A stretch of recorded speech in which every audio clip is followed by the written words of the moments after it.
Celtic world has more than its share of the supernatural, legends, and myth, which sometimes cross the line into reality.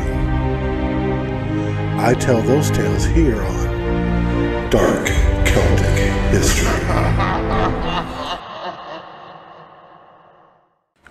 The Bloody Murder at Castle Fraser. Now this story was sent to me by a friend, a member of our YouTube channel, who lives in Scotland and is of Fraser. And the story goes, Castle Fraser has secret staircases, hidden walls, and spy holes, as well as terrible tales of murder. A young lady was murdered in the green room, and her bloody body dragged down the round tower. She left such heavy bloodstains that the stone steps had to be covered in the wooden paneling. That paneling is still in place today. Castle Fraser has a lady in black also, Lady Blanche Drummond, who died of consumption in 1874. And they both seem to haunt the place. The sound of voices, laughter, and music have also been heard emanating from the Great Hall. And it is safe to say that Castle Fraser is a very haunted place. Both of these deaths have never been fully understood. The first murder was thought to be a traveling stranger, never to be seen from again, and the second was thought to just be a victim of disease. However, the truth has been revealed by a visitor to the castle who, unbeknownst to her traveling companions, had the gift of the mystical arts. She was a conduit to the other world.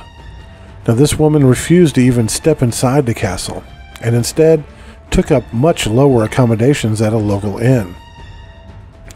At first, she didn't want to reveal why she would not go into the castle, for she had already offended her companions with her actions.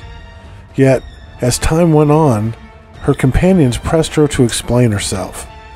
The attitude towards those with gifts and skills and blessings of the mystical arts was still quite scornful. Now, she knew she wouldn't be hung as a witch. That time had already done past, yet. But she might just be shunned by polite society, and she had worked hard to gain her position in life. Now, one night, as a Cayley raged at the castle, she sat alone in her room at the inn, knowing that the next day they would leave with her companions to return to Edinburgh. Then suddenly the door burst open and two large men came in and grabbed her by the arms and dragged her off to the castle. She kicked and screamed the entire way, but she did not have the strength to free herself, and soon she found herself in the castle in front of her companions and the laird, who demanded with drunken breath to know why she would not stay in the castle. Slowly she stood, brushed off the dust from the road, and began to explain. As she began to tell her tale, a large swirling red mist began moving about her head and everybody else's head.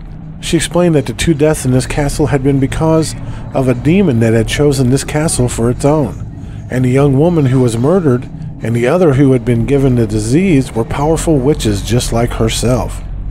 However, this demon knew that witches were a threat to him, as well as others, so he killed them. You see, this demon had vowed to keep safe all those within these walls as long as they allowed it to be his safe haven. The only exception was those that could do him harm.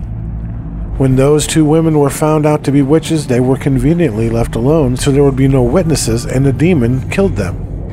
The first the demon killed outright. The next he killed and hid her death within a disease, as to not draw any attention upon himself. Of course, this time the demon would be forced to kill me, she explained, because I am a witch, a very powerful witch. The only problem is that all of you are witnesses and will die as well. Just then the demon attacked, and everyone in the room was killed, except the witch, which astonished her. The demon thought it was odd that such a powerful witch would not want to confront him. In fact, she had to be forced into the castle, and he felt she deserved to live. But it still didn't make sense to him, so he drew her close, very close, and asked why. And she replied, because if I had stepped into the castle that first day, you would have killed me outright. And he replied, well, of course. I knew I would not have a chance to get close enough to kill a demon, and the only way was that to have you bring me here and draw me in close. And she said that just as she plunged a special dagger into his heart and recited a special incantation. The demon screamed in terror as he was drawn back into the hell dimension. She landed on her feet, looked around, loaded up a chest full of money, jewels, and treasures, and rode back to Edinburgh.